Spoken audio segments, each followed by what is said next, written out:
सालेपुर विद्युत कर्मचारी संघर नूतन गृह शुभ उद्घाटन उत्सव। घटनार प्रकाश जे आज सालेपुर इलेक्ट्रिक ऑफिस नूतन गृह उद्घाटन होइथिला। उक्त उद्घाटनी उत्सव रे विधायक प्रशांत बेहेरा जोग देइथिले एवं आयोजित रक्तदान शिविर रे योगदान करी रक्तदान महत दान बोली लोकमानंकु कहिथिले। विद्युत गृह नथिबारु विद्युत कर्मचारी माने अस्थायी घरे विद्युत ऑफिस करी कार्यनिर्वाह करुथिले। आज कर्मचारी मानक मन बहु खुशी हेबा सह विधायकंकु धन्यवाद अर्पण करिसंती।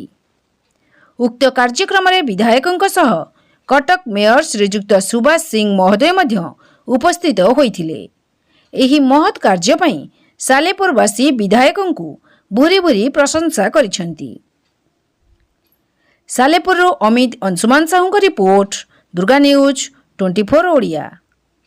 धूप दे दीप दे माटी घटरे पैड़ थोई रहे मार बाट चाही।